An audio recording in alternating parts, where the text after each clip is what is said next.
તમે YouTube, Instagram અને ફેસબુકમાં મુરલીવાલા હોંસલાને સાપોનું rescue કરતાના video જોયા હશે.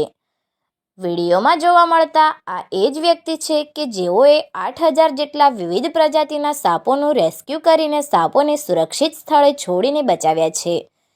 મુરલીવાલા હોંસલાના નામથી સોશિયલ મીડિયામાં જાણીતા યુટ્યુબર સાથે ગતરોજ કાંઈક એવી ઘટના બની છે કે તેઓ જાળમાં ફસાયેલા ઝેરી કોબરા સાપને બચાવવા જતાં કોબરા સાપે તેમના હાથે ડંખ માર્યો હતો, જેના કારણે મુરલીવાલાની તબિયત લથડી હતી અને તેમને તાત્કાલિક સારવાર અર્થે નજીકની હોસ્પિટલમાં ખસેડવામાં આવ્યા હતા.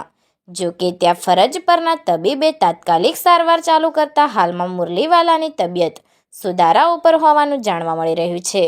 હાલમાં તેઓ આઈસીયુમાં છે અને સારવાર લઈ રહ્યા છે.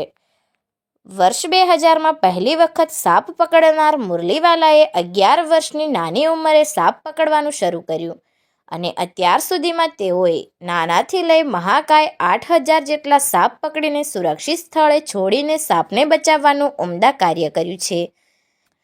યુટ્યુબ, ઇન્સ્ટાગ્રામ અને ફેસબુકમાં તેમના સોશિયલ મીડિયા પ્લેટફોર્મમાં હજારો નહીં પરંતુ લાખો અને મિલિયન ફોલોઅર્સ છે.